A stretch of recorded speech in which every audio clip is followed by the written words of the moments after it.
Hello everyone, thank you so much for joining me here today. If you're new, I'm Amanda. Welcome to the channel where we are all about shattering the mental health stigma.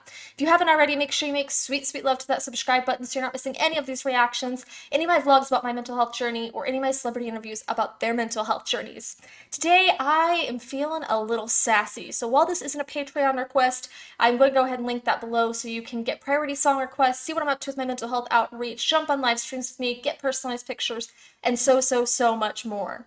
But today I am going to be doing Brainwashed by Tom MacDonald because, like I said, I'm feeling a little sassy, feeling like I just need to have some truth bombs dropped on me today. I did react to Tom MacDonald back on my 3-year recovery anniversary, so I am excited to delve in a little bit more. The last one was just holy crap. I have listened to a couple other songs of his, and it was just so powerful because he's saying all the things that people don't want to say. And personally, I'm pretty middle ground politically and on a lot of social issues, much to the general public's chagrin.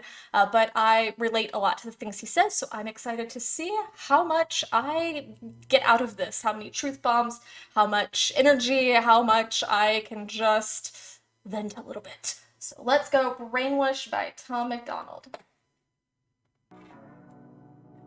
Half the country fell asleep, but they scream woke. We're distracted by vaccines and TV shows. Politics, celebrity, gossip, popular, neat quotes. Black lives, white lives, which lives mean most? We only dedicate one day to remember our fallen soldiers, the men and women who died young. But if you come out the closet as Caitlyn Jenner, you're a hero and you get a whole Pride Month. Not wrong. I do feel like there has kind of become an imbalance in a lot of the social things that are going on. I have absolutely no issue with pride. I have always been a big supporter of LGBT rights, but I feel like a lot of the social movements these days are kind of getting hijacked. The things that I used to very much stand for are starting to get hijacked, and then people that support other things get flamed for not jumping on board these bandwagons. And I'm going, first and foremost, these things aren't mutually exclusive. But secondly, it's not that I don't support your underlying message, it's that I don't support the way you're going about spreading it. So I can definitely relate to that. And I think that that plays a lot into the overall tone of our society now. I think it's dragging a lot of people down. Most dangerous pandemics, propaganda from these clowns. Only mask that's gonna save us is duct tape on their mouths. Don't speak. We don't need to defund police, need to defund the media who lies through their teeth. Yes! Oh my god. Okay. I've had great and bad experiences with the police in terms of mental health, and I know that we do need a very big overhaul of the system, but I think that there are so many other things that we should be worried about defunding. There are so many other things that we could defund to allocate this money and our budget to more important causes other than taking away the support of our men and women in blue. I think that that is an example of what I was talking about the things that get hijacked, and I think that it's frustrating as heck for people like me who really do want to see the system get better, but if I don't jump on board of the dialogue of people that are spewing this hate and this misinformation, then somehow I'm not woke, I'm not educated, when I kind of make it a point to at least stay on top of a lot of these issues, even if I don't watch the media, because he is totally right. That is the number one pandemic, is all of the misinformation. Not even just the media is in the news shows, but the media is in social media. It's so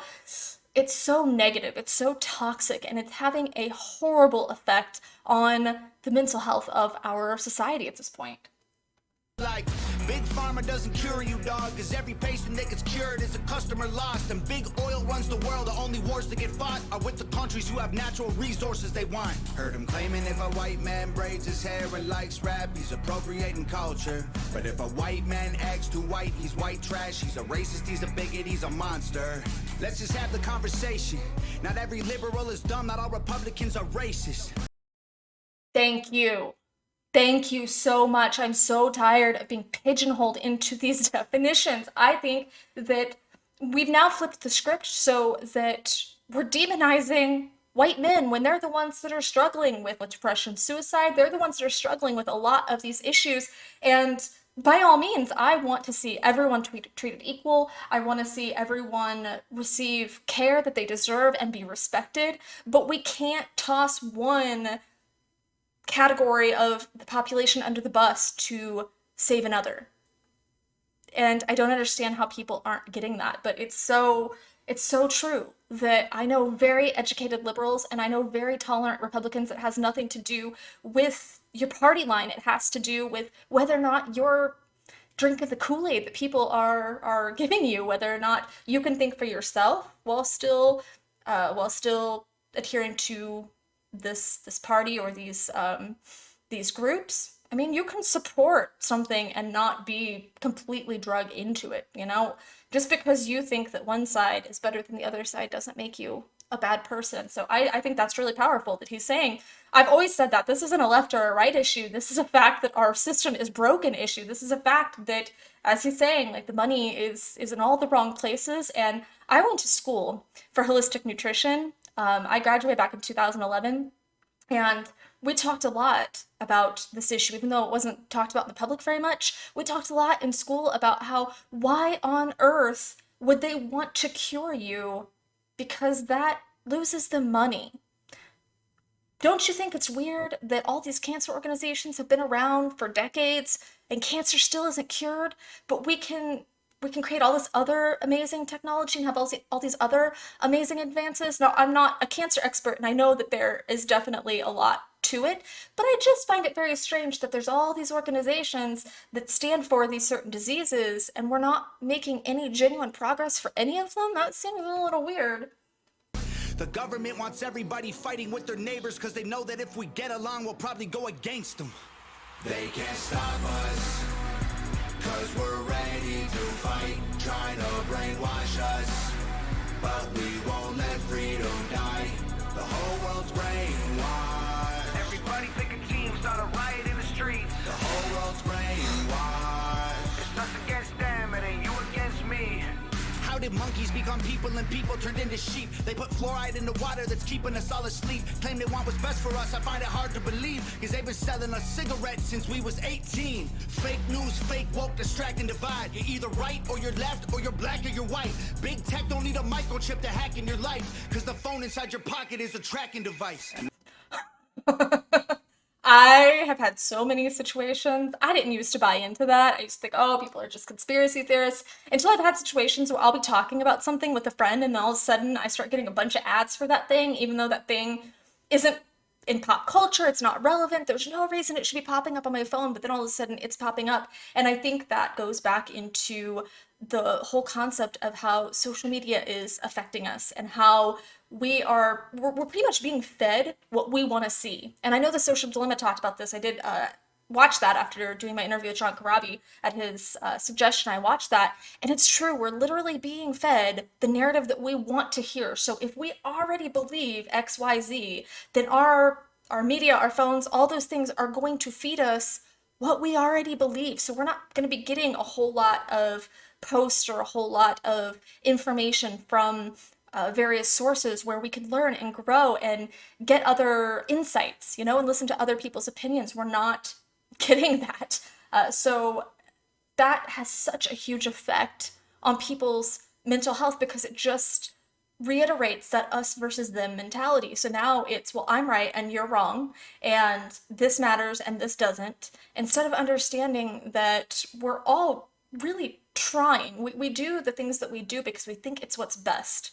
And if we could just sit down and say, hey, these are my needs and this is how I feel. Oh, these are your needs and this is how you feel. Maybe we should have a conversation and see how we can come together and support each other. But instead it's, well, screw the whites or screw the blacks or screw the Republicans or screw the Democrats, and all we're doing is dividing. And just from a mental health standpoint alone, creating that separation and making people feel isolated and alone is extremely, extremely dangerous. And turning them on each other is even worse because now the people that you've loved, you're pushing them away because they don't believe what you want to believe or what you want them to believe, what you believe. And I've watched this as social media, a new platform pops up and gains popularity. I've watched the mental health of this nation go right down the toilet. And the statistics are on my side. In the past couple of decades, mental health issues are only becoming worse and worse. And I think that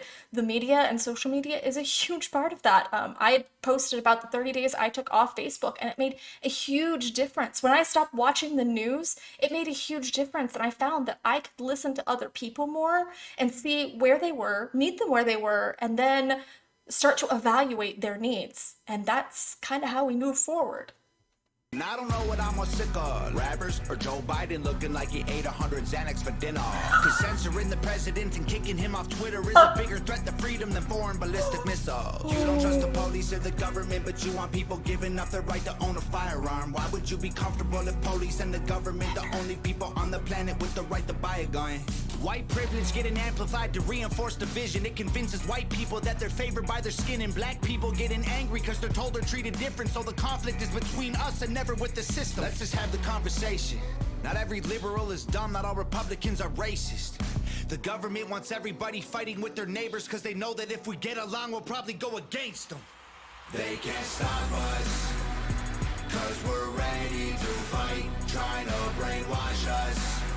But we won't let freedom die. The whole world's brainwashed. Everybody pick a team, start a riot in the streets. The whole world's brainwashed. It's us against them, it ain't you against me.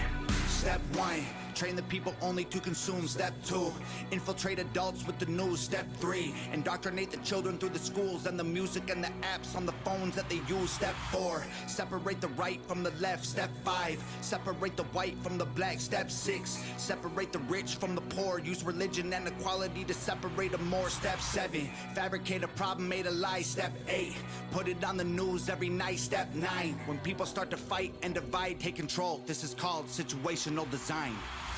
They can't stop us, cause we're ready to fight, trying to brainwash us. But we won't let freedom die. The whole world's brainwashed. Everybody pick a team, start a riot in the streets. The whole world's brainwashed. It's us against them, it ain't you against me.